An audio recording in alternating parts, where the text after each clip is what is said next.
السلام علیکم ورحمۃ اللہ وبرکاتہ۔ بسم اللہ الرحمن الرحیم وبہ نستعین۔ آج یہ تیسری حدیث کا درس جو ہے وہ شروع ہو رہا ہے۔ بہ قال حدثنا یحییٰ بن بکیر قال اخبرنا اللیث عن عقیل عن ابن شہاب الزہری عن عروة بن الزبير عن عائشة أم المؤمنين رضي الله عنها أنها قالت: أول ما بدأ به رسول الله صلى الله عليه وسلم من الوحي الرؤيا الصالحة في النوم، فكان لا يرى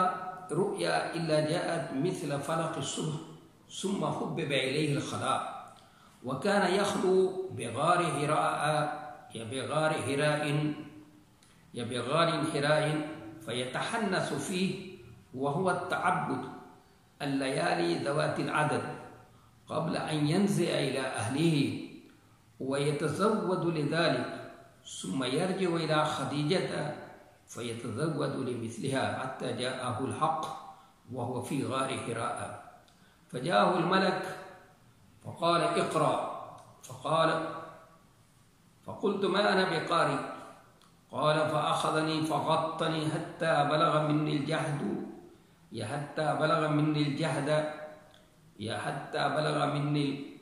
الجهد اور الجهد چار طرح سے اس کو پڑھ سکتے ہیں۔ ثم أرسلني فقال: اقرأ، فقلت: ما أنا بقارئ. فأخذني فغطني الثانية ثم حتى بلغ مني الجهد، ثم أرسلني فقال: اقرأ، فقلت: ما أنا بقارئ. قال: فأخذني فغطني الثالثة ثم أرسلني فقال: اقرأ باسم ربك الذي خلق الإنسان من علق، اقرأ وربك الأكرم الذي علم بالقلم علم الإنسان ما لم يعلم. فرجع بها رسول الله صلى الله عليه وسلم يرجف فؤاده، فدخل على خديجة بنت خويلد فقال: ذملوني، فذملوه حتى ذهب عنه الروع، فقال لخديجة وأخبرها الخبر: لقد خشيت على نفسي. وقالت خديجة: كلا والله ما يخزيك الله أبدا، إنك لتصل الرحم وتحمل الكل وتكسب المعدوم وتقري الضيف وتعين على نوائب الحق. فانطلقت به خديجة حتى أتت به ورقة بن نوفل بن أسد بن عبد العزى ابن عم خديجة، وكان امرأ تنصر في الجاهلية، وكان يكتب الكتاب العبراني، فيكتب من الإنجيل بالعبرانية ما شاء الله أن يكتب، وكان شيخا كبيرا قد عمي. فقالت له خديجة: يا ابن عمي، اسمع من ابن أخيك. فقال له ورقة: يا ابن أخي، ماذا ترى؟ فأخبره رسول الله صلى الله عليه وسلم خبر ما رأى. فقال له ورقة: هذا الناموس الذي نزل الله على موسى، يا ليتني فيها جذعا، يا ليتني أكون حيا إذ يخرجك قومك. فقال رسول الله صلى الله عليه وسلم: أو مخرجيهم؟ قال: نعم. لم يأت رجل قط بمثل ما جئت به إلا عوزي، وإن يدركني يومك أنصرك نصرا مؤدرا. ثم لم ينشب ورقة أن توفي وفتر الوحي. قال ابن شهاب: وأخبرني أبو سلمة بن عبد الرحمن أن جابر بن عبد الله الأنصاري قال وهو يحدث عن فترة الوحي، فقال في حديثي: بين أنا أمشي إذ سمعت صوتا من السماء، فرفعت بصري فإذا الملك الذي جاءني بحراء جالس على كرسي بين السماء والأرض، فرعبت منه فرجعت فقلت: ذملوني. فأنزل الله تعالى: أعوذ بالله من الشيطان الرجيم، يا أيها المدثر قم فأنذر وربك فكبر وثيابك فطهر والرجز فاهجر. فحمي الوحي تابعه عبد الله بن يوسف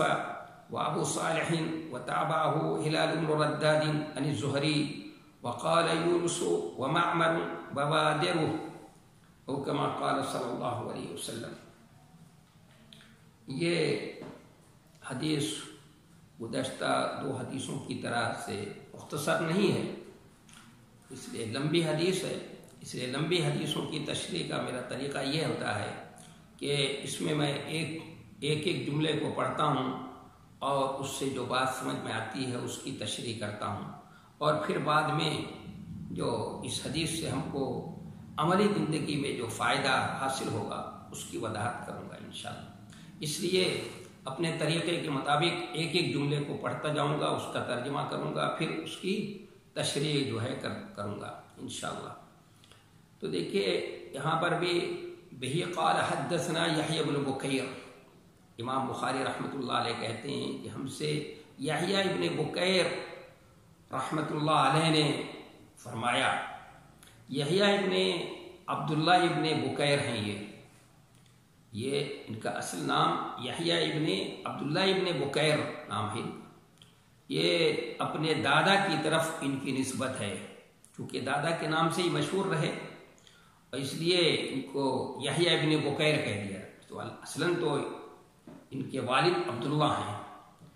ایسا ہوتا ہے عرب میں، ایسا کرتے ہیں، جیسے جناب نبی کریم صلی اللہ علیہ وسلم کو ابن عبد المطلب بھی آیا ہے روایتوں میں، کہیں کہیں لوگوں نے آپ کو عبد المطلب کا بیٹا کہہ کر کے بھی پکارا ہے، تو عربوں کے یہاں یہ طریقہ تھا۔ تو یہ بھی اپنے دادا کے نام سے چونکہ مشہور تھے، اسی نسبت سے مشہور تھے، اس لیے یہاں پر اسی نسبت کے ساتھ ان کا تذکرہ کر دیا گیا۔ یہ مصر کے بہت بڑے محدث گزرے ہیں، اور امام لیث جو تھے ان کے بڑے شاگردوں میں ان کا شمار ہوتا ہے، بلکہ یہ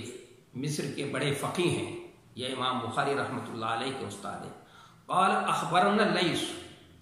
وہ کہتے ہیں انہوں نے کہا کہ ہم سے لیث نے، امام لیث نے بیان کیا، یہ بھی اپنے وقت کے بہت بڑے امام ہیں۔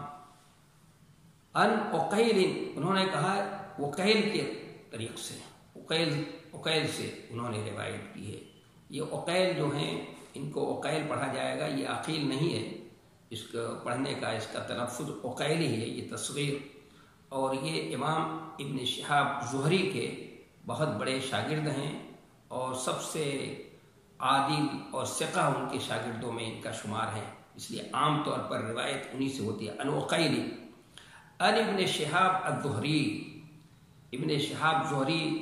یہ مشہور راوی ہیں، ان کا اصل نام جو ہے ابو بکر ابن محمد ابن مسلم ابن عبید اللہ ابن عبداللہ ابن الحارث ابن زہرہ ہے، اصل نام ان کا ہے ابو بکر محمد ابن مسلم ابن عبید اللہ ابن عبداللہ ابن الحارث ابن زہرہ الفقیہ، فقیہ ہیں یہ، اور یہ اپنے پردادا کی طرف نسبت سے مشہور ہیں، اس لیے ان کے جد اعلیٰ زہرہ ابن کلاب تھے، ان کی طرف نسبت سے ان کو زہری کہا جاتا ہے، اور اسی نام سے ابن شہاب زہری کے نام ہی سے مشہور ہیں۔ اور ان کے دادا جو تھے نبی صلی اللہ علیہ وسلم کی والدہ محترمہ جو تھیں آمنہ، وہ انہی کے خاندان سے تھے۔ سبھی محدثین کا ان کی ثقافت پہ، ان کی دیانت پہ، ان کی امامت پہ اتفاق ہے، سبھی محدثین کا اس پر اتفاق ہے، لیکن جو مستشرقین ہیں، مستشرقین کیونکہ انہوں نے تو ایک تعصب کی عینک اور دشمنی کی عینک لگا رکھی ہے، تو انہوں نے ابن شہاب زہری رحمۃ اللہ علیہ پر بہت کیچڑ اچھالا ہے اور بہت کچھ لکھا ہے، اور ان کی شخصیت کو مجروح کرنے کی کوشش کی ہے، جس طرح مستشرقین نے حضرت ابو ہریرہ رضی اللہ عنہ کی شخصیت کو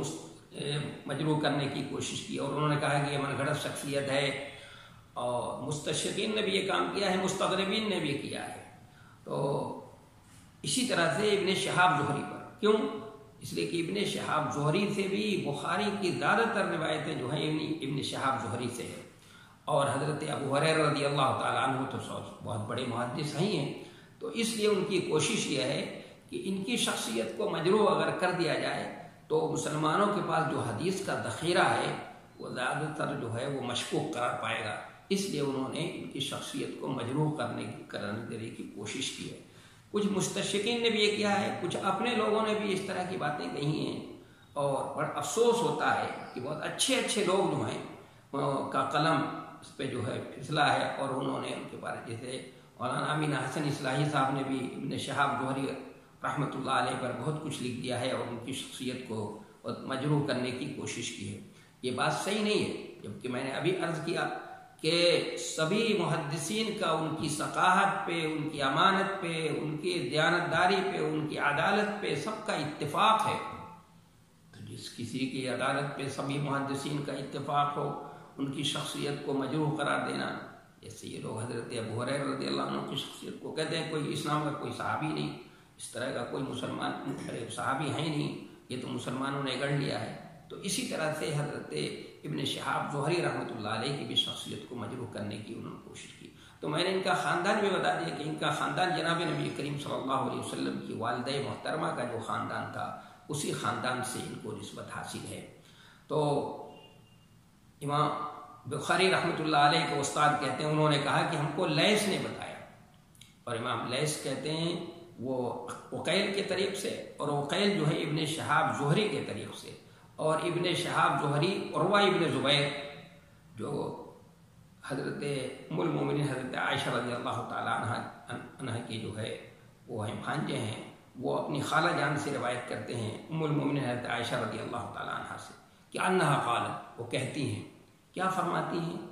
کہ اول ما بدی به رسول اللہ صلی اللہ علیہ وسلم من الوحی الرؤیا الصالحۃ فی النوم۔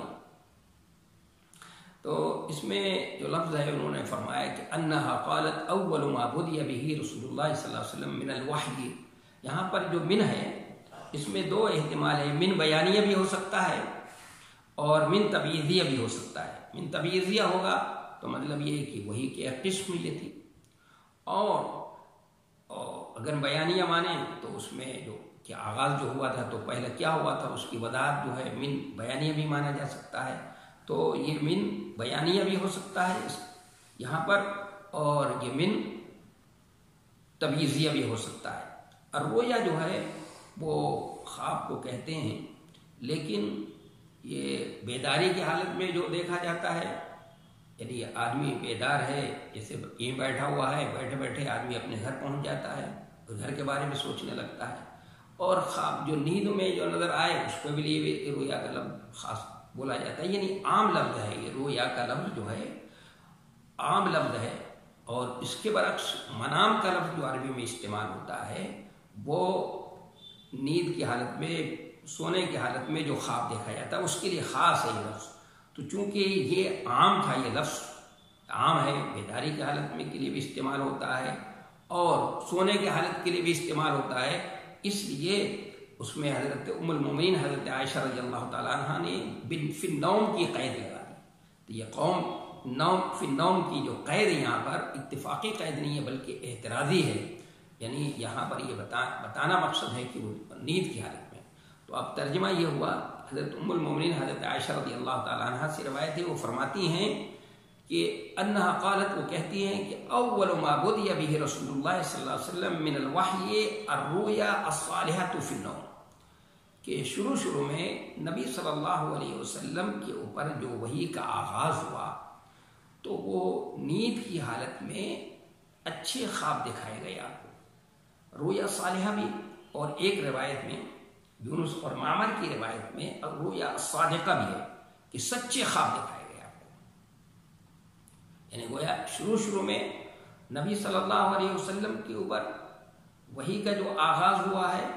وہ نیند کی حالت میں اچھے خواب دکھائے گئے، سچے خواب دکھائے گئے، نیک خواب دکھائے گئے۔ تو یہاں یعنی وحی کو، سچے خواب کو انہوں نے حضرت عائشہ رضی اللہ تعالی عنہ نے وحی سے تعبیر کیا ہے کہ جناب نبی کریم صلی اللہ علیہ وسلم کو شروع میں خواب دکھائے گئے، اور ظاہر انبیاء کرام کا خواب بھی وہی ہوتا ہے۔ اس کی دلیل یہ ہے کہ حضرت ابراہیم علیہ السلام نے حضرت اسماعیل کی قربانی کا خواب ہی دیکھا تھا کہ انہوں نے اپنے اس خواب کا تذکرہ اپنے بیٹے اسماعیل سے کیا، تو بیٹے اسماعیل نے بھی فرما برداری کا ثبوت دیتے ہوئے کہا یا بنی افعل ما تؤمر، کہ اللہ اے باپ جو آپ کو حکم ملا ہے وہ کر گزریے۔ تو بار بار جو خواب دکھایا گیا آپ کو تو اس خواب کو انہوں نے وہی سمجھا، اور انبیاء کرام کا خواب وہی ہوتا ہی ہے، اس لیے اس پر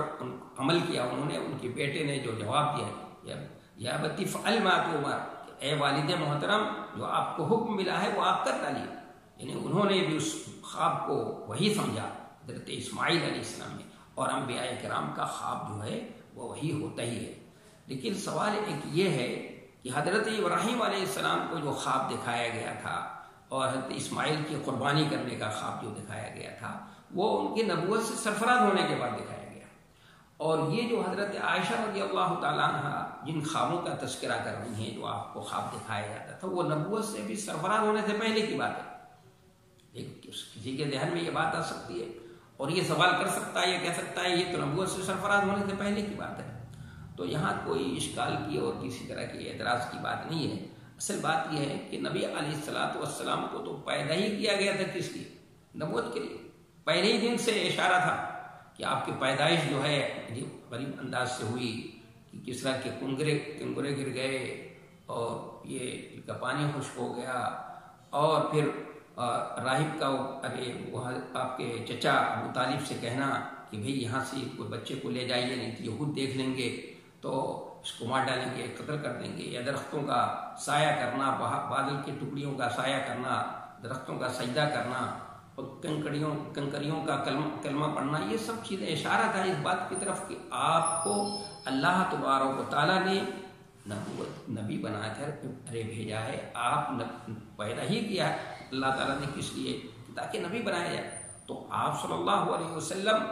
وہ نبی ہی کے لیے پیدا کیے گئے تھے، اس لیے پہلے دن سے آپ کو اشارہ تھا کہ آپ صلی اللہ علیہ وسلم کو نبی بنایا جائے گا۔ اس لیے جو خواب دکھایا گیا اس کو حضرت عائشہ نے وہی سے تعبیر کیا ہے، تو ان کا یہ تعبیر کرنا یہ صحیح ہے۔ اول ما بدأ به رسول الله صلى الله عليه وسلم من الوحي الرؤيا الصادقة یا الصالحة في النوم فكان لا يرى رؤيا الا جاءت مثل فلق الصبح۔ کہتی ہیں حضرت عائشہ فکان لا یرا رؤیا، کہ آپ جو بھی خواب دیکھتے تھے تو وہ فلق کے معنی آتے ہیں پھاڑ دینا، فلق کے معنی پھاڑنے کی، اس لیے قرآن میں فالق الحب والنوى، اللہ تعالیٰ دانے کو پھاڑ کر کے کوپلیں نکالتا ہے، تو یہاں صبح کے پھٹنا یا پو پھٹنے کے معنی میں ہے، تو اس کا ترجمہ ہوگا فکان لا یرا رؤیا الا جاءت مثل فلق الصبح، چنانچہ جو بھی خواب آپ دیکھتے تھے تو صبح کے پاؤ پھٹنے کی طرح، مثل جو ہے یہاں منصوبہ حال ہونے کی بنیاد پر یا تشبیہ کی بنیاد پر، اور تشبیہ کی بنیاد پر ماننا زیادہ بہتر ہے، اس لیے کہ یہاں پر تشبیہ کا معنی ہی ملحوظ ہے، تو ترجمہ ہوگا کہ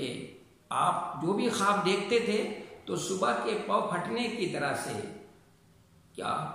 اس سے صبح کی پاؤ پھٹتی ہے، نمودار ہوتی ہے، صبح نمودار ہوتی ہے، اس طرح سے وہ سچا ثابت ہو جاتا ہے۔ تو سوال یہ ہے کہ نبی علیہ السلام کو کے اوپر وحی کا جو آغاز ہوا، وحی کا آغاز ہوا خوابوں کے ذریعے سے، تو یہ خواب جو دکھائے گئے آپ صلی اللہ علیہ وسلم کو ربیع الاول سے لے کر رمضان تک تقریباً، یہ خواب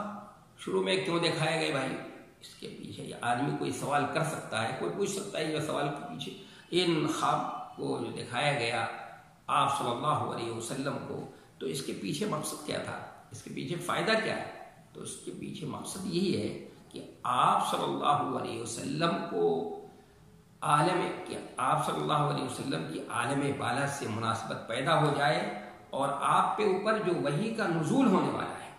براہ راست اللہ تبارک و تعالیٰ قول ثقیل کا جو نزول فرمائے گا، اور ایک اہم جو ذمہ داری آپ کے سپرد کی جانے والی ہے، وہ بھی نبوت کی ذمہ داری، دعوت و تبلیغ کی ذمہ داری، اور وہ بھی ختم نبوت کی ذمہ داری ہے، آپ خاتم الانبیاء بھی ہیں، تو اس لیے اس کے لیے ذہن سازی کرنے کے لیے اور آپ کے ذہن کو تیار کرنے کے لیے، تاکہ جب آپ کے اوپر وحی کا نزول ہو تو آپ اس کے متحمل ہو سکیں، اس کو برداشت کر سکیں، تو عالم بالا سے نسبت اور مناسبت پیدا کرنے کے لیے یہ آپ کو ابھی سچے خواب دکھائے گئے۔ تو وہ جو بھی خواب آپ دیکھتے تھے آپ صلی اللہ علیہ وسلم صبح کی پاؤ پھٹنے کی طرف سے جو ہے وہ کیا ہو جاتے ہیں؟ سچے ثابت ہو جاتے ہیں۔ اس کو حضرت عائشہ صدیقہ رضی اللہ تعالیٰ عنہ نے خواب کے سچے ہونے کو کس سے تشبیہ دیا؟ انہوں نے صبح کے پاؤ پھٹنے سے تشبیہ دیا، یہ تشبیہ جو ہے میں بڑا اچھوتا پن ہے، بڑی لطافت ہے. اگر غور کیا جائے تو اس کے اندر دو لطیف معنوں کی طرف جو ہے اشارہ ہے. یعنی یہ تشبیہ دے کر حضرت عائشہ صدیقہ رضی اللہ تعالیٰ عنہ نے دو اہم باتوں کی طرف کیا کیا ہے، اشارہ کیا ہے. اس سے دو اہم نقطہ جو ہے نکالا جا سکتا ہے. یعنی یہ بتانا مقصد ہے کہ یہ جو آپ کو خواب دکھائے جاتے تھے، اور خواب میں کیا چیزیں دکھائی جاتی تھیں، وہ عالم بالا سے متعلق چیزیں ہوتی تھیں، اور وہ پھر صبح میں کیا ہو جاتی، وہ سچی ثابت ہوتی تھی. تو گویا اس کو صبح کے پاؤں پھٹنے سے تشبیہ دے کر یہ بتانا چاہتی ہیں حضرت عائشہ صدیقہ رضی اللہ تعالیٰ عنہ کہ اب دنیا میں جو تاریکیاں چھٹی ہوئی، ظاہر صبح صادق کب طلوع ہوتی ہے؟ جب پہلے صبح کاذب پورے آسمان پہ اندھیرا چھا جاتا ہے، چاری طرف گھٹا ٹوپ اندھیرا ہوتا ہے، تو اس میں صبح صادق طلوع ہوتی ہے، نمودار ہوتی ہے. تو اشارہ اس بات کی طرف ہے کہ اب اس وقت دنیا میں جو تاریکیاں ہی تاریکیاں ہیں، ہر طرح کی تاریکی ہے. عقیدے کی بھی تاریکی ہے، معاملات کی تاریکی ہے، اور جنگل کا راج ہے، اور انسانیت یعنی انسان جو ہے اپنی انسانیت کو بھول چکا ہے، اپنے مقصد زندگی کو بھولا ہوا ہے، اور اس کا نصب العین کیا ہے، اللہ نے کس مقصد کے لیے اس کو پیدا کیا دنیا میں، یہ سب چیز بھول کر کے جانوروں والی زندگی ہے. کوئی زندگی کا مقصد نہیں، بس یہی زندگی کا مقصد تھا، شراب کباب اور بس عیش عشرت کی زندگی گزارنا. اس لیے ان کا شاعر جو کہتا ہے لولا ثلاث ہن من عیشت الفدا بجد کلم آفل متا قام اوے، کہ تمہاری زندگی کا میرے لولا ثلاث ہن من عیشت الفدا، نوجوان کی زندگی میں اگر تین چیزیں نہ ہوتی تو تمہارے نصیب کی قسم مجھے اس کی پرواہ نہیں ہوتی کہ موت کسی وقت آ جائے. بس یہ نہیں. اور زندگی کیا سمجھتے تھے؟ اس کو سمجھتے تھے کہ یہ پل ہے، اس سے گزر جانا ہے، اور موت کو خوخار بھیڑیا سمجھتے تھے. یہ اور ہر طرح کی تاریکیاں پھیلی تھی. تو اس اشارہ اس بات کی طرف ہے کہ اب یہ تاریکیاں چھٹنے والی ہیں، اور اب انسانیت کی ایک نئی صبح نمودار ہوگی، اور انسانیت نے اپنے کو ایک تباہی کی کگار پہ کھڑی ہے، اپنے لیے طے کر لیا تھا کہ ہم مر جائیں گے، ہم ختم ہو جائیں گے، تباہ و برباد ہوں گے. لیکن اللہ تبارک و تعالیٰ کو اس انسانیت پہ رحم آیا، اور اللہ تبارک و تعالیٰ نے اس کو بچانے کا فیصلہ کر لیا. تو وہ آپ کی آمد انسانیت کے لیے نئی صبح نمودار ہونے والی اس بات کی طرف اشارہ ہے. اور دوسرا نقطہ اس میں یہ ہے، صبح کے پاؤں پھٹنے سے تشبیہ دے کر حضرت عائشہ رضی اللہ تعالیٰ عنہ یہ بتانا چاہتی ہیں کہ صبح کی جو پاؤں پھٹتی ہے، صبح نمودار ہوتی ہے، تو اس وقت ایک سہانا سمندر ہوتا ہے، اور ہر آدمی اپنی طبیعت میں سرور اور ایک انبساط اور اچھی محسوس کرتا ہے. برس کا مریض بھی ہو، اگر کوئی بیمار بھی ہوتا ہے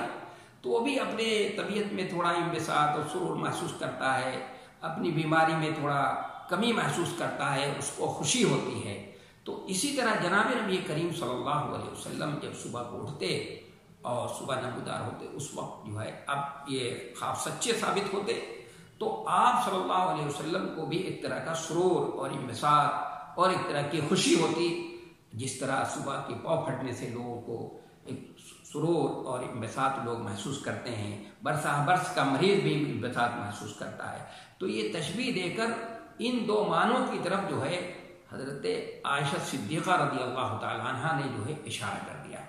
تو سچے خواب آپ کو دکھائے گئے، اس لیے دکھائے گئے تاکہ عالم بالا سے کچھ تھوڑا مناسبت پیدا ہو جائے. آپ کے اوپر جو وحی نازل ہونے والی ہے، اس وحی کے اٹھانے کے آپ جو ہے متحمل ہو سکیں، اور جو ذمہ داری آپ کے کندھے پر ڈالی جائے اس ذمہ داری کو حسن خوبی آپ انجام دے سکیں، اور اس کو اٹھا لیں اور اچھی طرح سے انجام دیں. اس کے لیے تیار کیا جا رہا ہے. پھر دوسرا کام ہے ثم حب بعینہ الخلا، پھر آپ کو خلوت گزینی جو ہے وہ محبوب قرار دی گئی. یعنی خود نہیں کہا جا رہا ہے کہ آپ صلی اللہ علیہ وسلم نے، بلکہ حب مجہول استعمال کیا، حب بعینہ الخلا، پھر خلوت گزینی یعنی تنہائی جو ہے آپ کو محبوب قرار دی گئی. اس لیے تنہائی، اب دوسرا کام ایک یہ ہوا کہ تنہائی آپ کو محبوب قرار دیا گیا کہ آپ تنہائی میں آپ چلے جائیے. یعنی اس مکے کے معاشرے کو، مکے کے سماج کو چھوڑ دیجیے. مکے کا سماج، اس میں شرک ہے، بدعت ہے، شراب نوشی ہے، عیاشی ہے، ساری خرابیاں موجود ہیں، اور یہ سماج برائیوں میں لت پت ہے. اس برے سماج سے، اس اس برائیوں میں لت پت سماج سے آپ الگ تھلگ ہو جائیں، یہ تاکہ آپ کو پھر عالم بالا سے جو ہے مناسبت پیدا ہو جائے۔ اس لیے کہ آدمی انسان جب تنہائی میں ہوتا ہے تو اس کا دل فارغ ہوتا ہے اور ذہن بھی یہ ہوتا ہے، پھر اس طرح سے جو ہے پھر اس یکسوئی ہوتی ہے، اور پھر اس سے عالم بالا سے یعنی اللہ سے اس کا تعلق اور اس کا ربط جو ہے وہ مضبوط ہو سکتا ہے۔ اس لیے دوسرا کام یہ آپ کے لیے محبوب قرار دیا گیا۔ تو آپ صلی اللہ علیہ وسلم خلوت گزینی کے لیے کہا گئے، وَكَانَ يَخْلُو بِغَارِ حِرَاءٍ یا بغار حراء، دونوں طرح سے اس کو پڑھ سکتے ہیں، یعنی منصرف بھی حراء کو منصرف بھی پڑھ سکتے ہیں اور غیر منصرف بھی پڑھا جا سکتا ہے۔ یہ ایک پہاڑی ہے جو مکہ مکرمہ سے یعنی حرم سے 3 کلومیٹر کے دوری پہ مینا کے راستے میں نے اس پہاڑی کو دیکھا ہے، اور اللہ کے فضل و کرم سے اس پہاڑی پر چڑھ کر کے غار حراء کو بھی دیکھا ہے میں نے، اس میں نماز بھی پڑھی ہے، اور 2-3 مرتبہ وہاں پر چڑھا ہوں میں نے دیکھا ہے۔ اور غار کی جمع غیران آتی ہے، اس کے معنی آتے ہیں جو غار میں کوئی سوراخ ہو، کوئی یہ ہو، وہ ایک ایسی جگہ ہو، تو اس کے لیے یہ غار کا لفظ جو ہے استعمال ہوتا ہے۔ یہ غار حراء کے اندر یہ یعنی حراء پہاڑی میں یہ جو غار ہے، یہ اس کی چوٹی پر چڑھنے کے بعد نیچے جو ہے جب اترتے ہیں، تھوڑی دیر نیچے اترتے ہیں تو یہ غار موجود ہے۔ یہ سوراخ ہے، بڑا سا سوراخ، جس میں ایک آدمی بیٹھ سکتا ہے اور اس میں نماز بھی پڑھ سکتا ہے کھڑے ہو کر کے۔ تو اس جگہ کو جناب نبی کریم صلی اللہ علیہ وسلم نے منتخب کیا، وَكَانَ يَخْلُو بِغَارِ حراء، کہ آپ صلی اللہ علیہ وسلم غار حراء میں خلوت گزاری کرتے تھے، تنہائی کا وقت جو ہے گزارتے تھے۔ سوال یہ ہے کہ آپ صلی اللہ علیہ وسلم نے غار حراء کا انتخاب کیوں کیا؟ غار حراء ہی میں گئے کہ آپ کہیں باہر اگر جاتے، اس شہر مکہ شہر سے باہر کہیں چلے جاتے اور پھر آپ آ کر کے اعلان کرتے کہ میرے اوپر وحی آئی ہے اور اللہ کا کلام نازل ہوا ہے اور میں نبی ہوں، تو لوگ کہتے ہیں کہ یہ فلاں جگہ گئے تھے، وہاں سے سیکھ کر آئے ہیں، اس لیے اس طرح کی باتیں کہتے ہیں۔ جیسے کہ یہ کہتے تھے کہ فلاں آدمی نے ان کو سکھایا ہے، تو اب تو اور زیادہ موقع مل جاتا اگر کہیں دوسری جگہ جاتے آپ۔ اس لیے آپ صلی اللہ علیہ وسلم مکہ شہر سے باہر نہیں گئے، بلکہ آپ نے غار حراء کا انتخاب کیا کہ اس سے پہلے بھی لوگ وہاں پر خلوت گزاری کے لیے جایا کرتے تھے، تو آپ بھی وہاں تشریف لے گئے، اور خاص طور سے وہاں پر کا انتخاب اس لیے کیا کہ ایک تو تنہائی وہاں، اور وہاں سے خانہ کعبہ نظر آتا تھا، جب اونچی اونچی بلڈنگیں نہیں تھیں تو صحیح معنوں میں وہاں سے خانہ کعبہ نظر آتا تھا۔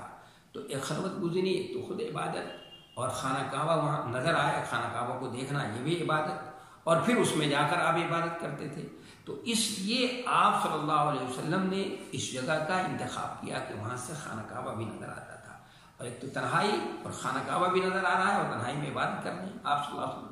تو اس جگہ کا آپ صلی اللہ علیہ وسلم نے انتخاب کیا، وَكَانَ يَخْلُو بِغَارِ حراء فَيَتَحَنَّسُ فِيهِ۔ فَيَتَحَنَّسُ، یہاں پر جو ہمارے پاس روایت ہے اس میں تو یتحنس ہے، لیکن سینت ابن ہشام کے اندر جو روایت ہے اس میں جو نقل کیا ہے فیتحنف کا لفظ ہے۔ تو عربی میں چونکہ قاعدہ یہ ہے کہ عرب کے لوگ عام طور پہ اپنے کلام میں یہ کرتے ہیں کہ فا کو سا سے بدل دیتے ہیں، ہو سکتا ہے یہ لفظ یتحنف رہا ہو،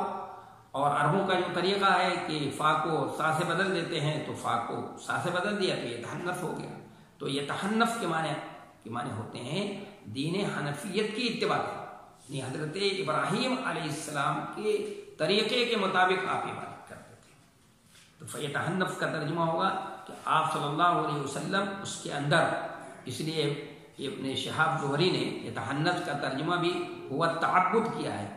اور یہ تعبد کے ذریعے سے انہوں نے جو ترجمہ کیا ہے وہ لازمی ترجمہ ہے، اور یہ ادراج ہے، مدرج ہے، یعنی حدیث کے الفاظ نہیں ہیں، ابن شہاب زہری کی طرف سے یہ یتحنس کی تشریح ہے، یعنی ادراج ہے ان کی طرف سے التعبد کا لفظ۔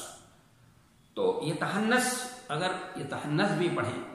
اور یتحنف پڑھتے ہیں تو اس کی توجیہ تو آسان ہے، اس کا ترجمہ آسان ہے کہ آپ دین حنفیت یعنی حضرت ابراہیم علیہ السلام کے طریقے کے مطابق اس میں عبادت کرتے تھے۔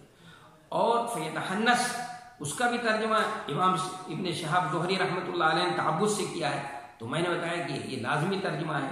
تو حانثہ یا حانثوں کے معنی آتے ہیں وہ قسم کو توڑ دینا، اس لیے حانث کہا جاتا ہے۔ اور یہ تحنث جب باب تفاعل میں لے جائیں گے تو اس کی خاصیت ہے تفاعل، جس کا یہ ہوتا ہے ایک خاصیت اس کی ہے سلب ماخذ۔ سلب ماخذ یعنی قسم کے توڑنے سے بچنا۔ ظاہر ہے جو قسم کے توڑنے سے بچے اور اس سے گریز کرے تو یہ کیا ہے؟ عبادت ہے۔ اس لیے عربی زبان میں فیتحنس کا ترجمہ عبادت کرنے کا ہوگا۔ فیتحنس فیہ، تو آپ صلی اللہ علیہ وسلم اس میں عبادت کرتے تھے۔ اور اگر ابن ہشام کی روایت کو مانا جائے تو ترجمہ ہوگا کہ آپ صلی اللہ علیہ وسلم دین حنفیت کی اتباع کرتے تھے، یعنی حضرت ابراہیم علیہ السلام کے طریقے پر عبادت کرتے۔ اللیالی ذوات العدد، چند راتیں اس میں عبادت کیا کرتے تھے آپ صلی اللہ علیہ وسلم، اور پھر وہاں پر آپ صلی اللہ علیہ وسلم رہتے اور چند رات جو ہے عبادت کرتے تھے، پھر اس کے بعد گھر نہیں آتے تھے، لیکن اور اس کے لیے توشہ لے کر جاتے تھے آپ صلی اللہ علیہ وسلم، اس کے لیے توشہ لے کر جاتے اور چند راتیں وہاں پر گزارتے تھے۔ پھر توشہ ختم ہو جاتا تو یرجع الی خدیجہ، تو آپ صلی اللہ علیہ وسلم خدیجہ رضی اللہ تعالیٰ عنہ کے پاس آتے تھے، اور پھر اتنے دنوں کے لیے چند دنوں کے لیے توشہ لے کر جاتے، پھر اتنے ہی دنوں کے لیے توشہ لے کر جاتے تھے آپ صلی اللہ علیہ وسلم، پھر وہاں پر عبادت کرتے تھے۔ اور کبھی کبھی ایسا بھی ہوا ہے کہ حضرت خدیجہ کبریٰ رضی اللہ تعالیٰ عنہ خود بذات خود جو ہے وہ توشہ لے کر آپ کے لیے کھانے پینے کا سامان لے کر پہنچ جاتی تھی۔ حتیٰ جاءہ الحق، یہاں تک کہ آپ کے پاس حق آ گیا۔ یہاں حق سے مراد وحی ہے، یا امر الحق، تو وحی کو حق سے تعبیر کیا، کیونکہ اللہ کا حقیقی حکم ہے تو اس کو حق سے تعبیر کیا جائے گا، ظاہر ہے حق ہے وہ، تو اس لیے حتیٰ جاءہ الحق، یہاں تک کہ حق آ گیا۔ وَهُوَ فِي غَارِ حِرَاء، یعنی وہی آپ کے پاس آ گئی اور آپ غار حرا میں تھے، غار حرا میں اللہ کی عبادت کر رہے ہیں۔ فَجَاءَهُ الْمَلَكُ، یہ جو فا ہے فا تفسیریہ ہے، یہاں فا تعقیبیہ نہیں ہو سکتا ہے۔ اگر کسی نے یہاں پر فا تعقیبیہ اس کو مانا ہے تو یہ بات صحیح نہیں ہے، اس لیے کہ ایسا نہیں ہو سکتا ہے کہ فرشتہ جو ہے وہ وہی پہلے آ جائے فرشتہ بعد میں آئے، بلکہ یہ فا جو ہے تفسیریہ ہے۔ فجاءہ الملک، اس کی تفسیر بیان کی جا رہی، چنانچہ آپ کے پاس فرشتہ آیا، اور آیا تو وہ وہی لے کر آیا تھا، اس لیے پہلے جو کہا حتیٰ جاءہ الحق وَهُوَ فِي غَارِ حِرَاء فَجَاءَهُ الْمَلَكُ، تو یہ فا تفسیریہ ہے، یہ فا تعقیبیہ نہیں ہے۔ تو ان کے آپ صلی اللہ علیہ وسلم کے پاس فرشتہ آ گیا۔ یہ ملک جو ہے، یہ اگر اس کا صحیح معنوں میں مادہ دیکھا جائے تو ملک یا ملک، تو اس میں قلب مکانی کر کے پھر ملک کیا گیا، پھر اس کے بعد حمزے کو حذف کر دیا گیا اور اس کے حرکت کو لام کی طرف منتقل کر دیا گیا، اس طرح سے ملک ہو گیا، اور اس کی جمع ملائکہ ہے۔ تو اس کے معنی فرشتے ہیں کہ ہیں، اس لفظ پہلے بھی گزر چکا ہے۔ فقال اقرا، تو اس نے آ کر فرشتے نے کہا پڑھیے۔ فقلت ما انا بقاری، تو میں نے کہا میرے لیے پڑھنا محال ہے۔ یہ بھی ترجمہ کیا جا سکتا ہے کہ میرے لیے پڑھنا محال ہے یا میں پڑھ نہیں سکتا۔ قال فاخذني فغطني، کہتے ہیں کہ فرشتے نے مجھے پکڑا، فغطني، مجھے دبایا، بھینچا اس نے، حتى بلغ مني الجهد، یا بلغ مني الجهد، اتنی زور سے بھینچا اس نے کہ میری قوت برداشت جواب دے گئی، یہ میرے قوت برداشت کو پہنچ گیا۔ ثم ارسلنی، پھر اس نے چھوڑ دیا۔ فقال اقرا، اس نے کہا پڑھیے۔ فقلت ما انا بقاری، تو میں نے کہا میں پڑھنا نہیں جانتا، میں پڑھ نہیں سکتا ہوں، میں پڑھنا نہیں جانتا ہوں۔ فاخذنی، تو اس نے مجھے پکڑا، مجھے بھیجا، اس نے پکڑا مجھے، فغطنی، اور بھیجا، الثانیہ، دوبارہ بھیجا اس نے، حتی بلغ منی الجہد، یا جوہد، یہاں تک کہ میری قوت برداشت جواب دے گئی، اور میری قوت برداشت کی انتہا تک وہ پہنچ گیا، یہ اس کا دبانا۔ ثم ارسلنی، پھر اس نے مجھے چھوڑ دیا۔ فقال اقرا، فقلت ما انا بقاری، تو میں نے کہا میں پڑھنا نہیں جانتا ہوں۔ قال فاخذنی فغطنی الثالثہ، یہ پکڑا اور